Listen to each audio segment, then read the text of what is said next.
మనిషికి ఎన్ని కోట్లున్నా సరే జీవితం ఎప్పుడు ఎలా మారుతుందో ఎవరికీ తెలియదు. అందుకు వేదాంత గ్రూప్ చైర్మన్ అనిల్ అగర్వాల్ ని చూస్తే తెలుస్తుంది. కొద్ది రోజుల క్రితం ఆయన ఎక్స్ లో ఓ పోస్ట్ చేశారు. ఆ వార్త చూసి యావత్ దేశం షాక్ అయింది. తన 49 ఏళ్ల కొడుకు అగ్నివేష్ చనిపోయాడని ఆయన ప్రకటించారు. ప్రధాని నరేంద్ర మోడీ సైతం షాక్ కు గురయ్యారు. వెంటనే అనిల్ అగర్వాల్ కు ప్రగాఢ సానుభూతి ప్రకటించారు. అయితే కొడుకు చనిపోయిన తర్వాత అనిల్ అగర్వాల్ ఓ ప్రకటన చేశారు. తన సంపాదనలో 75% సమాజానికి తిరిగి చేస్తాను. నాకు ఈ సంపాదన వద్దు, వ్యాపారం వద్దు. నాకు నా కొడుకే లేనప్పుడు ఈ జీవితం ఎందుకు? నా కొడుకు చివరి కోరిక తీరుస్తాను. నాకు అంతకంటే సంతోషం ఇంకొకటి ఉండదు అంటూ ఉద్వేగభరిత ప్రకటన చేశారు. యావత్ పారిశ్రామిక ప్రపంచం విస్మయానికి గురైంది. ఎందుకంటే ఎంతో మంది వ్యాపారవేత్తలు జనం సొమ్ము అలాగే ప్రజల వనరుల మీద పడి తింటూ ఆస్తులు పోగేసుకుంటున్నారు. కానీ కష్టపడి ఒక్కో రూపాయి కూడబెట్టి మధ్యతరగతి నుంచి లక్షల కోట్ల సామ్రాజ్యాన్ని ఏర్పాటు చేశారు అనిల్ అగర్వాల్. కానీ ఆయన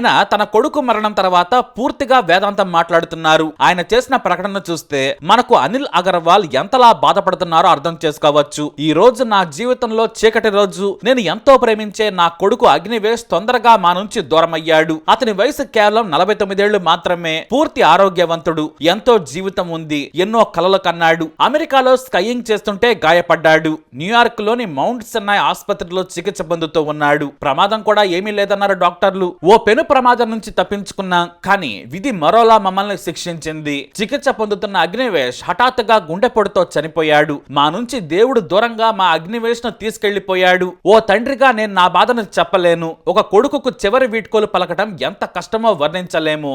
ఏ తండ్రి కళ్ళ ముందు కొడుకు చనిపోకూడదు. మా జీవితాలను అల్లకల్లోలం చేసింది. అయినా శక్తిని కూడా తీసుకుంటున్నాం. నాకు ఇంకా గుర్తుంది, అగ్నివేష్ 1976 జూన్ 3న పాట్నాలో పుట్టాడు. అప్పటికి మాది మధ్యతరగతి సాధారణ బీహారీ కుటుంబం. చాలా ఒద్దికగా పెరిగాడు. చాలా చురుకు, దయగల మనిషిగానే ప్రవర్తించేవాడు. అతని తల్లితో ఎంతో కలిసిపోయేవాడు. సోదరుని చాలా జాగ్రత్తగా చూసుకునేవాడు. నాకు ఒక నమ్మకమైన స్నేహితుడిగా నా కళ్ళ ముందే ఎదిగాడు. అగ్నివేష్ ఎదుగుదల నాకు ఓ పండగలా ఉండేది. తనకు పరిచయమైన ప్రతి ఒక్కరిలో తనదైన ముద్ర వేసేవాడు. అతనితో ఒక్కసారి పరిచయం అయితే చాలు అందరూ మిత్రులైపోయేవారు. కోపం ఎరుగని వ్యక్తి. కంపెనీ లీడర్ గానే కాదు, స్పోర్ట్స్ లో యాక్టివ్ గా ఉండేవాడు. మ్యూజిక్ కూడా ప్లే చేస్తాడు. అజ్మేర్ లోని మయో కాలేజ్ లో చదివాడు. తాను చేపట్టిన ఫియారా గోల్డ్ ను గొప్ప కంపెనీగా తీర్చిదిద్దాడు. హిందుస్థాన్ జింక్ చైర్మన్ గా తనతో పాటు పనిచేసే వారిని ఉద్యోగులుగా కాకుండా స్నేహితుల్లా చూసేవాడు.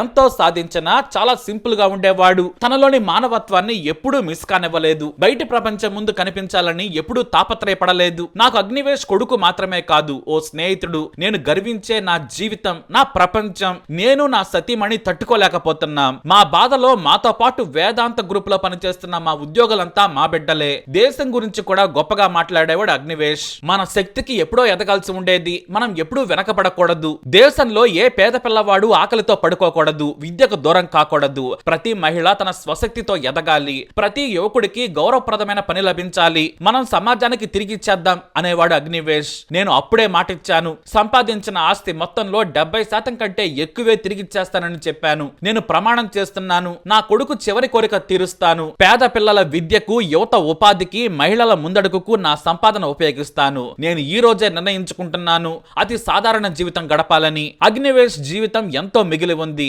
తన కలలను నమ్మేవాడు. కానీ అతని లేని లోకం మాకు, మా స్నేహితులకు జీవితం శూన్యంగా ఉంది. మా కష్ట సమయాల్లో తోడుగా ఉండి ధైర్యం చెప్పిన ప్రతి ఒక్కరికి ధన్యవాదాలు.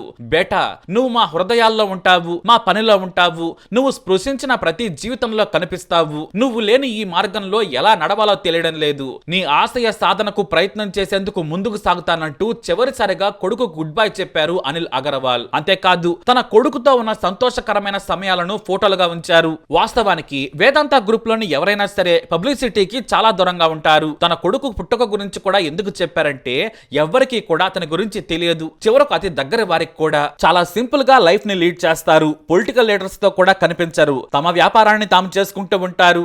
అగ్నివేష్ ఇండియాలో డిగ్రీ పూర్తి చేసిన తర్వాత కొన్నాళ్లు అమెరికాలో ఉద్యోగం చేశారు. అనుభవం కోసం కార్పొరేట్ జాబ్ లో ఎంతో కష్టపడి జాబ్ చేసి ఇండియా వచ్చారు. సొంతంగా కంపెనీలను చూసుకుంటూనే హిందుస్థాన్ జింక్ చైర్మన్ గా ఇతర కంపెనీలను లీడ్ చేస్తున్నారు. వేదాంత గ్రూప్ ఆస్తి దాదాపుగా 3.66 లక్షల కోట్లు ఉంటుందని ఓ అంచనా. అయితే అగ్నివేష్ భార్య కూడా ప్రముఖ బెంగాల్ పారిశ్రామికవేత్త కూతురు. బంగూర్ కుటుంబానికి చెందిన పూజా బంగూర్ను వివాహం చేసుకున్నారు. ఆమె తండ్రికి శ్రీ సిమెంట్ తో పాటు ప్రముఖ కంపెనీలు కూడా ఉన్నాయి. వారి పిల్లల గురించి కూడా బయట ప్రపంచానికి ఎవరికీ తెలియదు. వేదాంత గ్రూప్ చైర్మన్ అనిల్ అగర్వాల్ కు కూతురు ప్రియాంక ఉన్నారు. ఇప్పుడు కూతురు కోడలికి వ్యాపారాలు ఇచ్చేసి ఆయన సాధారణ జీవితం గడపాలనుకుంటున్నారు. స్టీలు, అల్యూమినియం, జింకు, హోటల్స్ సహా ఎన్నో వ్యాపారాలున్నాయి. అనిల్ అగర్వాల్ కు జీవితం విలువ తెలుసు. మొదట స్క్రాప్ వ్యాపారం చేశారు ఆయన. పాత ఇనుము, అల్యూమినియం ను సేకరించి వాటిని అమ్మేవారు. ఆ తర్వాత సొంతంగా చిన్న కంపెనీలు ఏర్పాటు చేసి 10,000 సంపాదన నుంచి లక్షల కోట్లు సంపాదించారు. తాను ఇక రిటైర్ కావాలనుకుంటున్నారు. 2026 ఫైనాన్షియల్ ఇయర్ తర్వాత మొత్తం వ్యాపారాన్ని కొడుకు చేతిలో పెట్టాలనుకున్నారు ఆయన. ఎందుకంటే ఆయన వయసు కూడా పెరుగుతుంది, పిల్లలు ఎదిగారు, వారికి అండగా మాత్రమే ఉండాలని భావించారు. కానీ హఠాత్తుగా కొడుకు మరణం అనిల్ అగర్వాల్ ని కొంగదీసింది. ఇక ఈ జీవితానికి ఈ సంతోషం చాలు, ఈ నరకం చాలు, ఎంతకంటే నాకేమీ వద్దు. నా ఆస్తిలో 75% సమాజానికి ఇచ్చేస్తాను, మిగతాది పిల్లలు వ్యాపారాలు చేసుకుంటూ ఉంటారు, స్వశక్తితో వాళ్లే మళ్లీ సంపాదించుకుంటారు. కానీ కొడుకు చివరి కోరిక మాత్రం తీరుస్తానని ప్రకటించారు అనిల్ అగర్వాల్. అందుకే జీవితం ఎప్పుడు ఎలా ఎడు తిరుగుతుందో ఎవరో చెప్పలేరు. అందుకే ఉన్న కొద్దిపాటి జీవితంలో సంతోషంగా బ్రతకడమే ఉత్తమ పద్ధతి అనేది అనిల్ అగర్వాల్ మాటలను బట్టి మనం అర్థం చేసుకోవచ్చు. తన కొడుకుపై ఎంతో ప్రేమ ఉంది. అందుకే తాను ఎంతో కష్టపడి సంపాదించిన సొమ్మంతా కూడా కొడుకు కోరిక తీర్చడం కోసం ఉపయోగిస్తున్నారు. మరి అగ్నివేశ్ ఆత్మ శాంతించాలని కోరుకుందాం. అలాగే అనిల్ అగర్వాల్ కోరిక సాకారం కావాలని ఆశిద్దాం.